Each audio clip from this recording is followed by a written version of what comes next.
Hey, it's JR Lay, and I'd like to welcome you back to the Banking on Digital Growth podcast. Today, I want to challenge a core assumption that many community financial brands still cling to.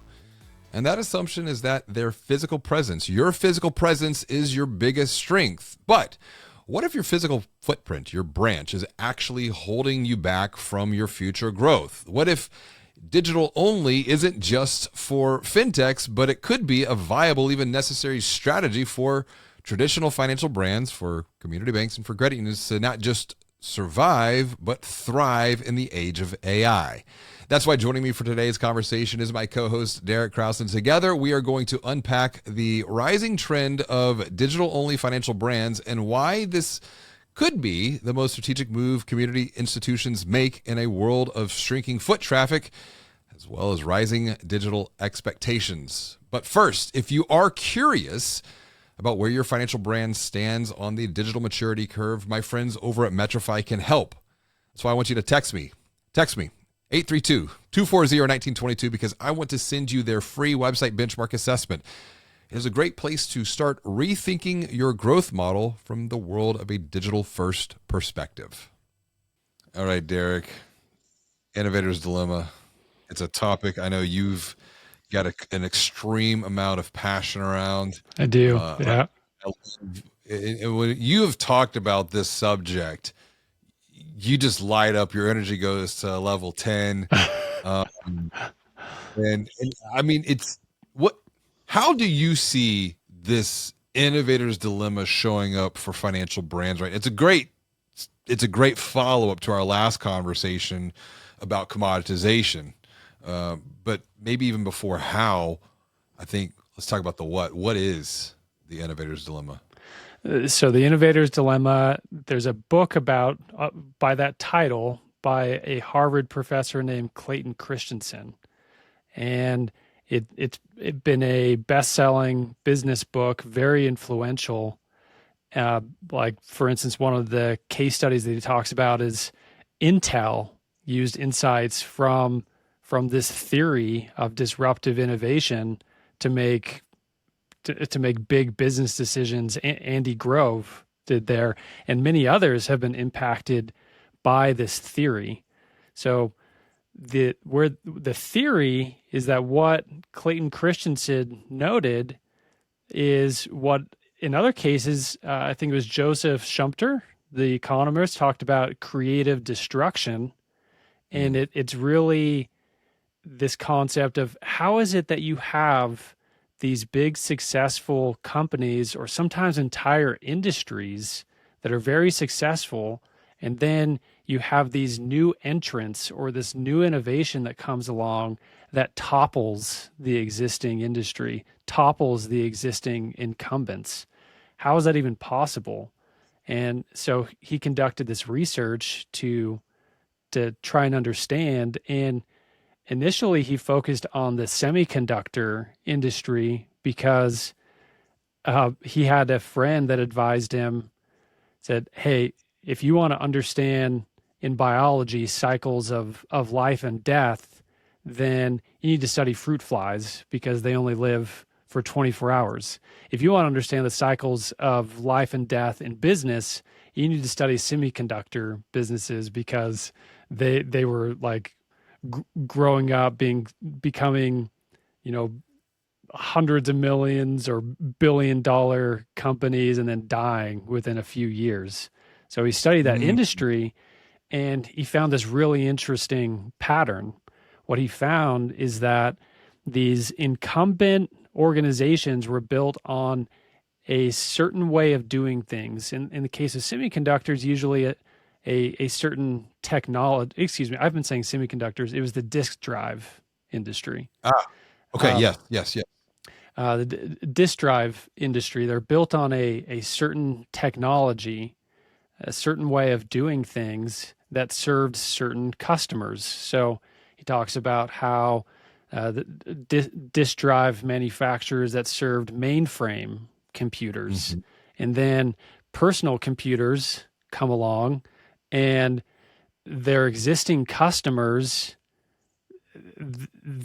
what they want are disk drives that are better and better for mainframes They're not looking for disk drives that are for personal computers because Right. they're not personal computer companies.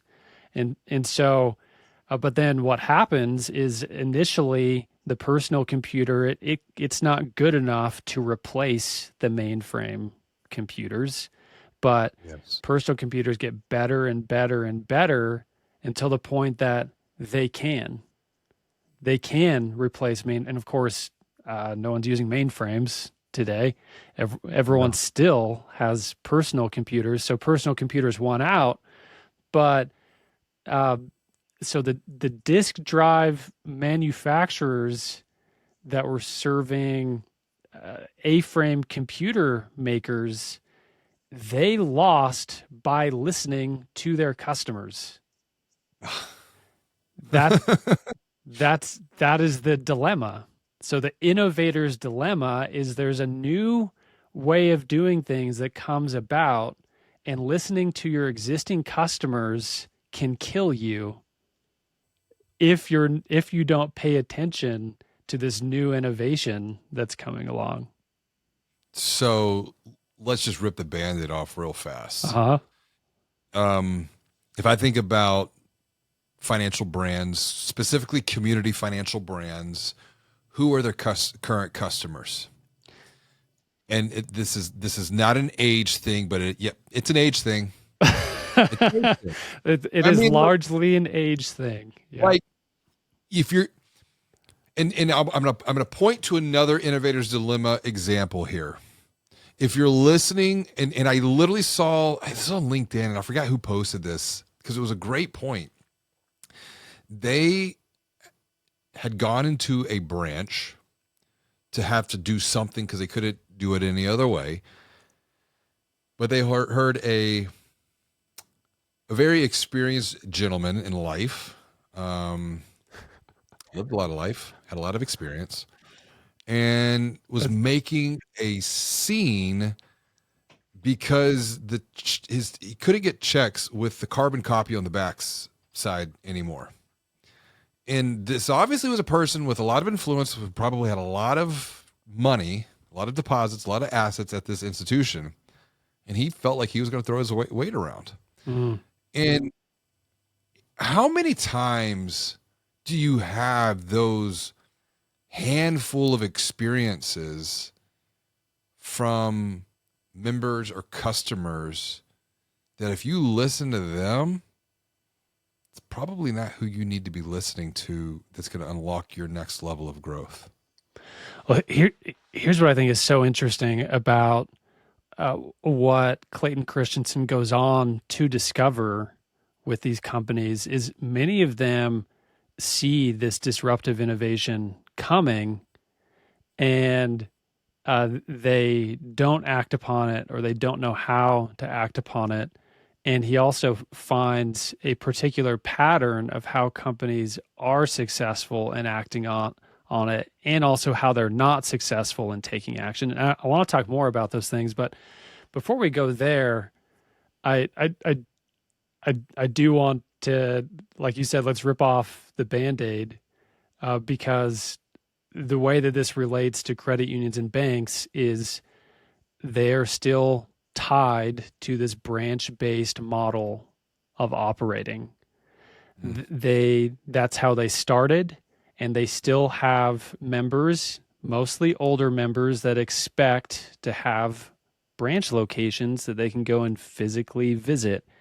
And it so happens that those older members have more money than younger members. So you've got this situation where if they were to close all of their physical branches, that would upset the people that have the most money deposited at the financial institution, and those people would likely want to take their money somewhere else.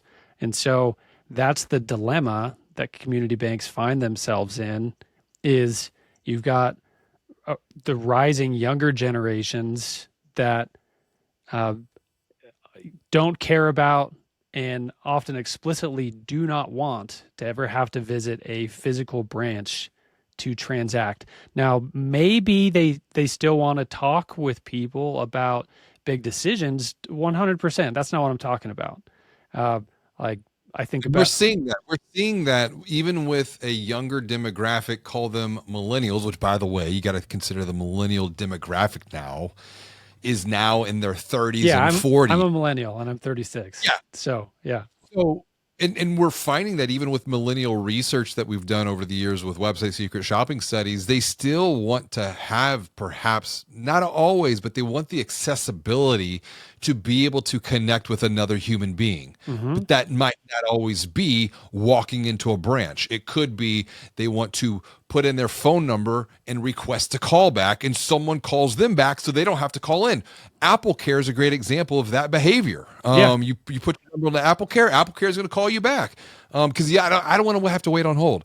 Another example is the live chat, and when I say live chat, I'm not talking about AI bot chats, because that's actually been a bit of a contentious point in some of the secret shopping studies that we've done. People get annoyed, at least right now. But once again, I mean, I give them 2-3 years. I think the AI interface is going to be even more. Yeah. So, but just having that level of comfort to be able to connect with another human being, if I need to, probably won't, but to have that, it's just a matter of perception. Yeah. So I'm totally not saying that this means humans will never want to talk with humans, but people can talk with people and have a relationship without there being these physical branches. It's more the stuff like, I shouldn't ever have to go to a branch to deposit a check. I shouldn't ever have to go to a branch to open an account or move money or just do these basic transactional things where there's not really value in me. I don't want to talk to a person to do this thing. I want to do this thing without a person. If I'm getting a mortgage, I want to talk to someone.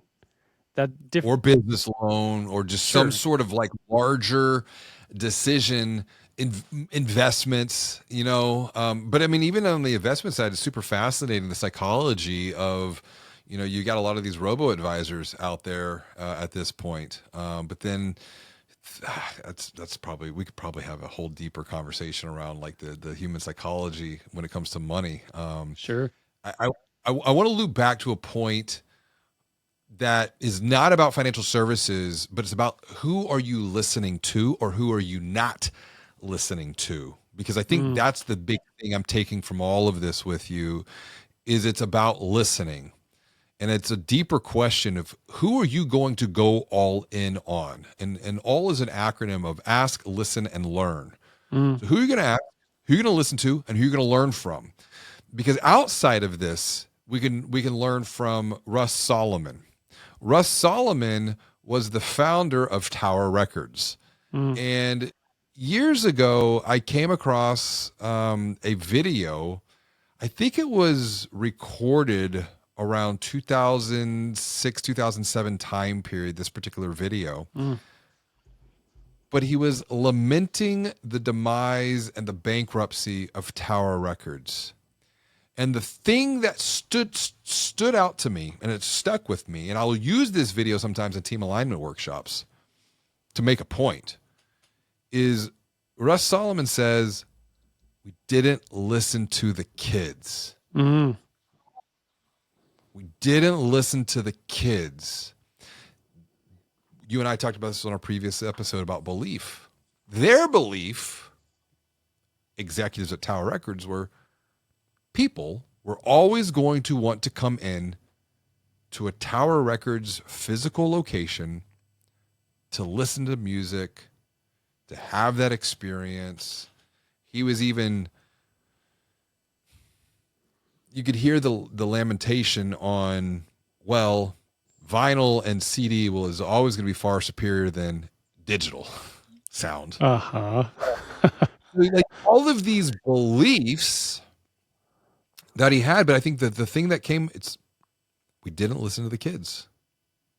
That was his big insight after the bankruptcy and the demise of Tower Records, because we obviously know what happened. It's the whole music industry and disruption, innovation, the internet, 1999 Napster comes out. That was the year I became a criminal. I was an entrepreneur as a junior, senior in high school, downloading music because I was one of the very first kids to have DSL. So I had 128-bit on download when everyone else had 56K. So I was getting songs in like 3 to 5 minutes. I literally would go to school. I was a song dealer, not a drug dealer. And I had a CD burner. So it's like, 20 songs for $10. What you want? Kind of thing. Yeah, that was game changing. And it was. And then you think about, then came the iPod, and I actually had a Zune. I had a Microsoft Zune. Oh yeah. That Delina got me as a Christmas gift early on in our relationship. And I was like, this is the crappiest piece of junk.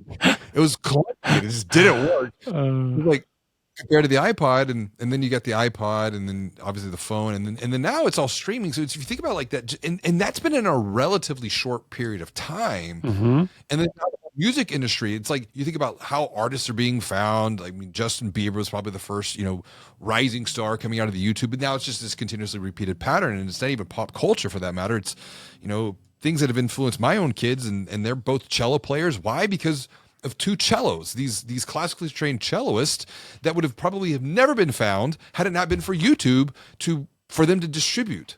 So you've got all of these innovations being built on top of innovations, but what's holding us back are the belief systems that and the paradigms that got us to where we're at here. And so therefore we're right to the point of our conversation, which you're bringing forward is the innovator's dilemma. Yeah.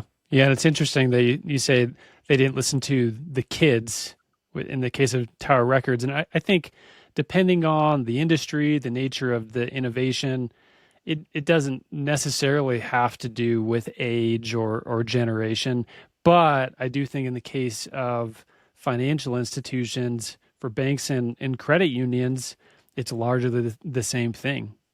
Because I think about, I've had a conversation with my parents, like, hey, Mom, Dad, would you ever use a credit union or bank that didn't have physical branch locations near you?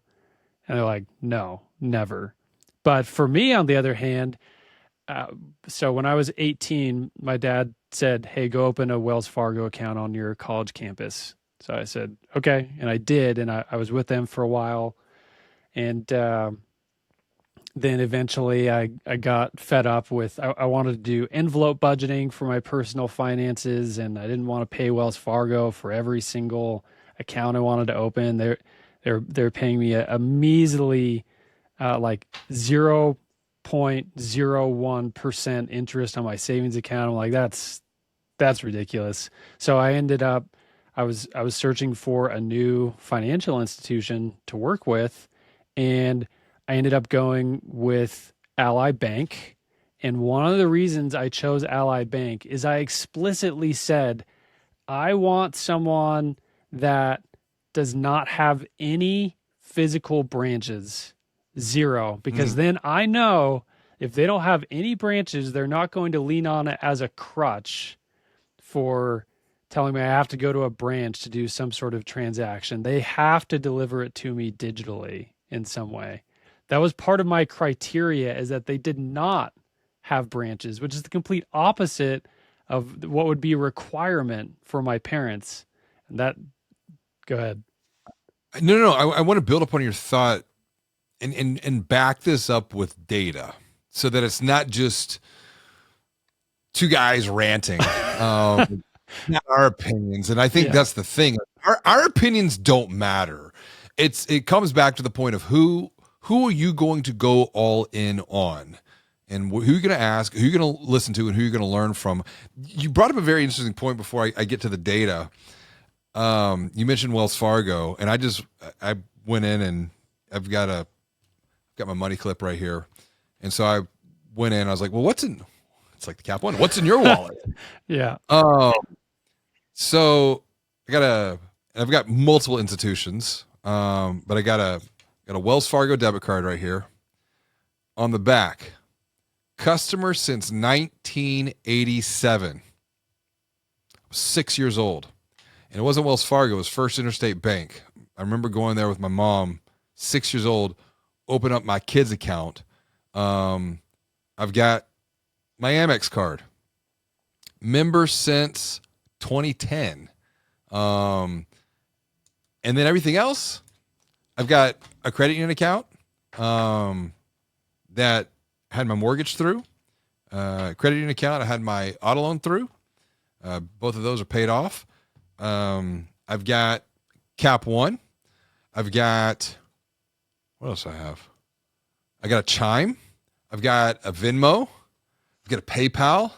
And that's where, this is the other thing, right? So it's just super interesting how, and perhaps what I also hear from institutions and would be interesting to get your take on, PFI. Mm. I'm like, the PFI is dead. You think so? You think, I think so. I think banking is so fractured at this point. I mean, I'm just going through my own personal selection of cards and accounts. For you, do you have, like, with your deposits, let's just say because same thing. And then I have the investment accounts too at another institution. Sorry, say it again. And then I have my investments at another institution. Yeah. So I'm just thinking about, for me personally, most of my day-to-day deposits are at Ally, like my checking accounts, my savings accounts. But then, I use Vanguard for, got retirement accounts there. And then I still have a Wells Fargo credit card. I just don't have any deposits there. And I got Venmo. My favorite card recently, I got the Apple credit card, which I love. So I've got lots of different accounts. What? Why do you love your Apple card? Oh, it was so easy to get it. First of all, I think it's the highest line of credit that anyone has given me on a credit card, just like right out the gate. It's really easy to manage and pay it off just from the wallet on my phone. It gives me 2% cash back as long as I'm using the Apple Pay. I can transfer the money to a savings account over at Goldman Sachs. It's just connected with it with the click of a button. It notifies me right on my phone when a payment is due. I don't have to, like, I guess, I don't know, for some reason I guess Wells Fargo maybe does that, but I don't get notifications from them. Maybe they're not on. But there's just like a bundle of little things that have made it a better experience to get my credit card from Apple. I know you and I have talked about this. People being more excited about getting financial products from a tech company than from like a finance company. I want to come back to that point right here in a second. Yeah. And that's why I ask, the question is why. And I guess here's an interesting action item that can come from those who are watching and listening to this conversation. When was the last time that you sat down and had a conversation with 10, 20, 100 of your account holders about where they have other relationships? Mm-hmm. Do you even want to know? Because I'm like, why? What are you getting from them that you're not getting from us? And it's like, we were talking about this in our previous conversation. These are uncomfortable things that we might learn about ourselves and I'm like, don't take it personally. Take this as a learning opportunity. That's why I ask you about your why your Apple card. Because for me, it's this one right here.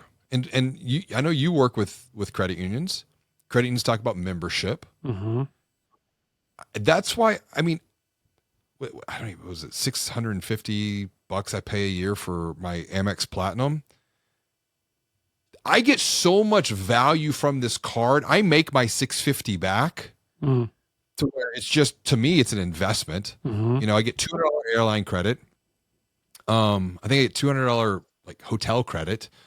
The lounges, for as much as I travel. Yeah, you travel a ton. So that's a good example. Like, I don't have an American Express card. I don't really travel that much.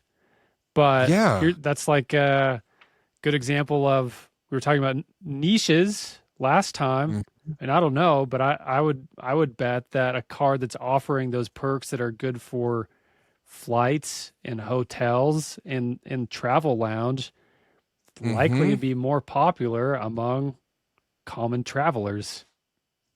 Well, and that's the thing. Like, I feel like, and this is my own perception, I get more value from this membership that I pay a fee for than I do with my credit union membership. Interesting.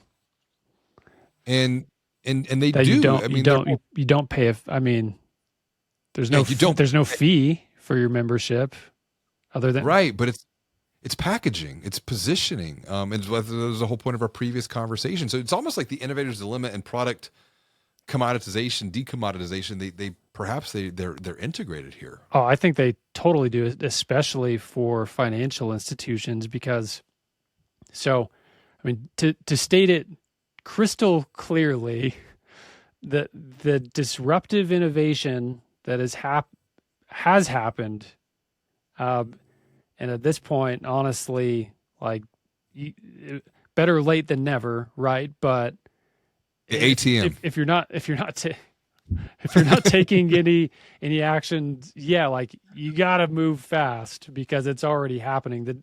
The disruptive innovation that's disrupting financial institutions is the internet because they're still built on the pre-internet model of physical branches. Now, most of what people want to do in banking can be done remotely via the internet without visiting a branch, right? So now that we have that crystal clear, let's take what you just talked about with differentiation, not being a commodity, and let's combine that with what we were talking about just a few minutes ago that I said I want to come back to, which is Clayton Christensen's solution. If you're in the innovator's dilemma, what is the innovator's solution? And I think this is extremely relevant for financial institutions because what I see most people, like people, I mean like leaders at financial institutions in the industry, they seem to think that like, well, we can just mostly keep doing what we're doing, but we're just going to tack on those digital experience things that we need. Like we'll try to make our website really good and we'll try to make our app better and do these things. But the reality of what's happening is they're investing millions of dollars in operating their branches, millions of dollars in building new branches. And that's millions of dollars that's not going into the digital delivery that the digital first competitors don't have that expense. So they're plowing all of that money into their digital delivery and they end up with something. It's no wonder they end up with an experience that's way better than the ones that are trying to straddle both sides of this line. And if you keep trying to straddle both sides, like being branch based and just tacking on this digital stuff, it's not going to work. So what Clayton Christensen found is that when companies try to transform the existing organization to adopt the new innovation, they're usually not successful. So if you're trying to just take your existing credit union or bank and say, we're going to close all of our branches, we're going to let go of all of these people that don't have a place in essentially a fintech, that's so much pain that's involved. And likely you're not going to get your whole leadership team and your whole board on board with doing that. And that's a very difficult transformation for any company in any industry to go to. So instead, what he found that is a more successful model for how you adopt disruptive innovation is you launch a spin-out brand, a spin-out organization. You keep your existing organization, let it let it operate under its paradigm, and you launch a separate brand that can operate independently so that it can just operate under that new model from the beginning without having to transform anything. And so, but let's think about that a little bit more for financial institutions. So, uh, Jr. Tell I think we've talked about this, but tell me what the problem is though. If you're a bank or credit union and all you do is you say, "All right, uh, we we're going to launch this digital first brand."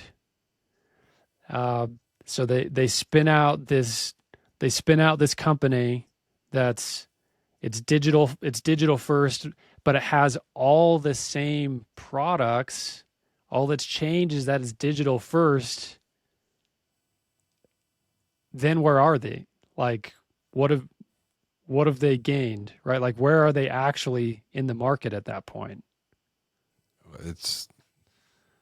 I think this is the innovator's dilemma, because what if nothing changes? Nothing changes. Yeah, because like at that point, you're digital first, but now how are you any different from Ally Bank or Chime? You've gotten on all you've done is you've gotten on par with where you should be under the new model. So, and that's what I was looking at here. That's why I pulled up these data points, because I want to connect a bit of a narrative structure here. I want to go back to 2014. In 2014, Viacom, and you mentioned this before, but it's worth retelling. 73% of millennials at the time, 10 years ago, would have been 20-ish to early 20s, mid 20s to early 30s, mid 30s. 73% of millennials would have been more excited about a new offering in financial services from Google, Amazon, Apple, PayPal, Square than from their own nationwide bank. Viacom 2014. Flash forward to 2 points. This was one. The first one was from 2023, where Cornerstone Advisors found that digital banks and fintechs captured nearly half, i.e. 47%, of all new checking accounts opened in the first half of 2023. The second came from 2024, so 10 years after the Viacom study, a decade. Chime has more primary checking consumers now than Chase, while both Chime and PayPal have more primary checking consumers than the entire category of community banks combined. Really? That's crazy. And now we know what Chime is doing. They're getting ready for their IPO. And so they have disclosed what their marketing budgets are. Their marketing budgets, I don't have the data pulled up in front of me, but it at this point, it's a David and Goliath. I mean, just because you go digital first and just because you bring your capabilities up to par with what are now table stakes for the market doesn't make you any different, doesn't make you any better than the Chimes, the PayPals, the Venmos, the Cap Ones of the world. Yeah. You need to do that, but it's not enough. That gets you on par.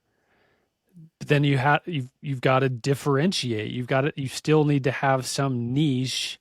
It goes back to our last episode. You still need to have some niche that you're going to serve better or differently than Chime can or PayPal or so on. And there's so many opportunities there, but it comes back to who do you want to be? And I do want to touch on something. I've had several conversations recently with people at financial institutions about this topic of needing to be digital first or, spinning out a digital first brand.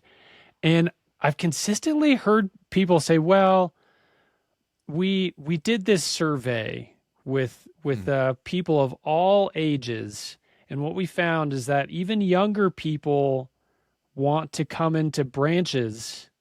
And I'm like, interesting. Is it? And I haven't seen their survey questions. I want to. I'm really interested to dig into that data. Personally, I'm not seeing that, but I think where there's maybe some confusion there is uh, conflating wanting to sometimes talk to a person or even meet someone in person with the need for spending millions of dollars on a branch.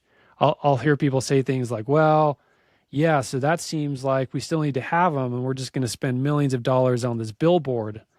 Like, that sounds crazy to me. Like, you can still have personal.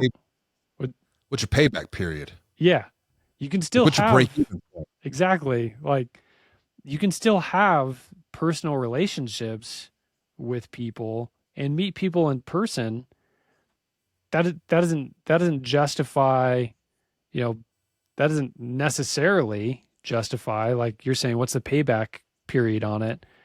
Spending millions of dollars on operating this branch just so you can occasionally meet with people. Because like for me, when like in getting a mortgage with a mortgage broker, I talked with her a lot, but I never met her in person. I talked with her via Zoom. And Mm-hmm. I think for most people in my generation, that's enough for a lot of people, is to have a Zoom conversation. I didn't feel like I had to meet her in person. But here's the thing, we talked about age to begin this conversation. And as we start to wrap up, I want to bring it back to this and the point of Russ Solomon. We didn't listen to the kids. So I think context is important. And I do this exercise in team alignment workshops, which it's funny because at first people feel a little bit uncomfortable and then it becomes a laugh.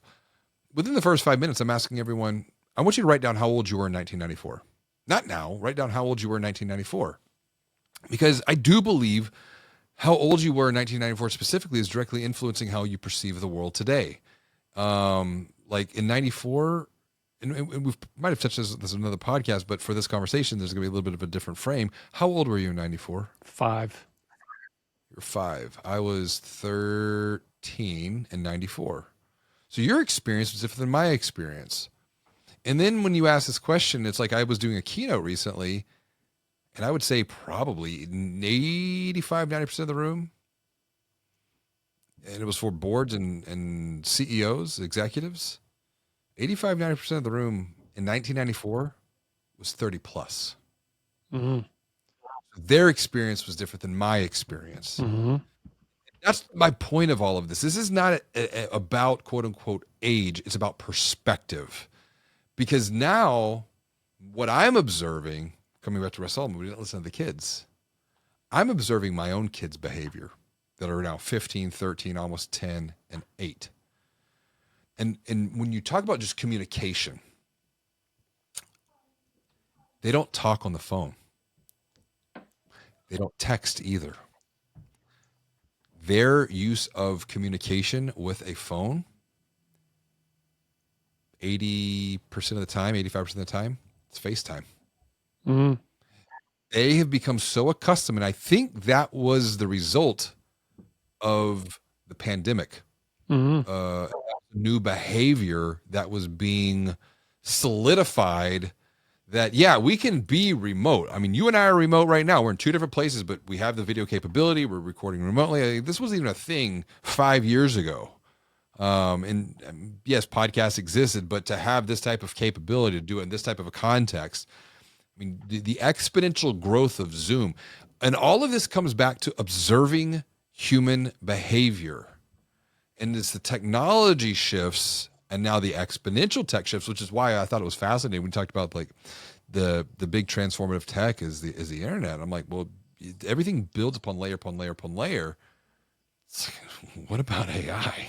Oh yeah. Yeah. I mean, we talked about this a little bit in our last episode, but if with credit unions and banks already being disrupted by the internet, which has now been around for 30 decades, years. AI is going to accelerate the demise of anyone that doesn't adopt and doesn't differentiate.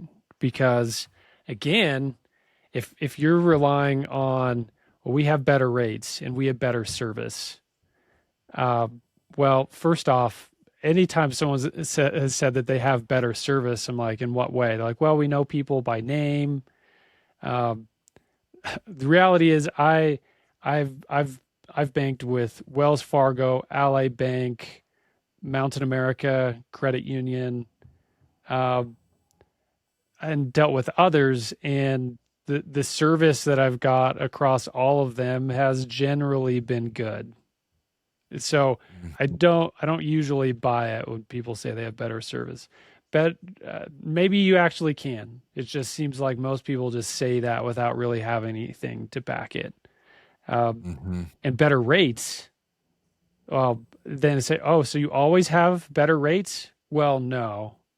We have better rates sometimes. Like, all right, well, AI is going to tell you in 10 seconds if you have the best rate versus your competitors. So, yeah, the speaking of innovator's dilemma, disruptive innovation, the internet was a uh, definition of a disruptive innovation. AI is definitively a disruptive innovation. So Mm. it's I think you made a post a few weeks ago and someone commented on it and said, "Man, if banks and credit unions have struggled to adopt the internet, now we're already moved on to the next massive innovation, which is AI. How are they going to keep up?" And I think that's the not million, not billion, that's the $1 trillion question. Um, so as we wrap up, what's your recommendation for someone watching or listening? What can they do to move beyond the innovator's dilemma and start looking for the solution? Uh, and I think we need to pull this out, and I'll take a note because JP Nichols posted something recently, and they built a Mount Rushmore of strategy. Clayton Christensen is on their Mount Rushmore of strategy. Mm. And I was going to quote from his LinkedIn quote. He says, "The innovator's dilemma explains why your biggest strength, being a stable, trusted bank or credit union, is also your biggest weakness. Jobs theory reminds us customers don't want loans. They want to buy houses for their families. They want to buy cars." And I think that's connecting back to our previous conversation around belief. So we probably need to just unpack the jobs theory, jobs to be done, as another conversation here, because you start seeing it's like, yeah, there's definitely an innovator's dilemma, but there's also some solutions that we can continue to unpack going forward. What's the one thing that you would recommend someone watching or listening to do next? I think have a conversation with one of us. And it's something that I think for a lot of uh, financial institutions, they need someone on the outside to bring an outside perspective and help talk through it with them. And so I think either starting with a text to me, 661-979-9395, or a text to you and starting a conversation. And I mean, ultimately, the way that I'm helping financial institutions is once first you do have to nail down what your competitive advantage is. And then with what I'm doing with Metrify and with Parallel, so things that help with A/B testing and things that help with AI visibility, you can A/B test different messages for how you might present your differentiation. And on the AI visibility side, it's about once you know who you are, how do you get found by LLMs? You've got to have the content out there that is going to be found by these AI apps.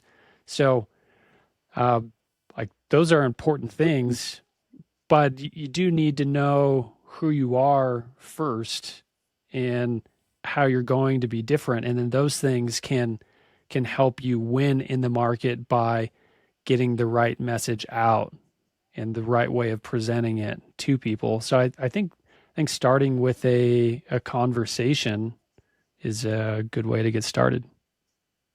Yeah, and you and I are going to continue this conversation in our next episode because it comes down to perspective once again. Are you playing the game to survive? Or are you playing the game to thrive? Because it's a very different way to approach the growth of your financial brand. As we wrap up, if today's conversation has sparked some ideas, maybe even challenged some assumptions that you have had, text me right now, 832-240-1922, because I want to send you a free website benchmark assessment from my friends over at Metrify. It is the first step to evaluate whether your website, your digital strategy could be a gap, could be a growth opportunity, could be both, especially when you can compare your website's performance against other banks, against other credit unions, against other fintechs, and most importantly, gain clarity into what you can do next to level up your loan and deposit growth.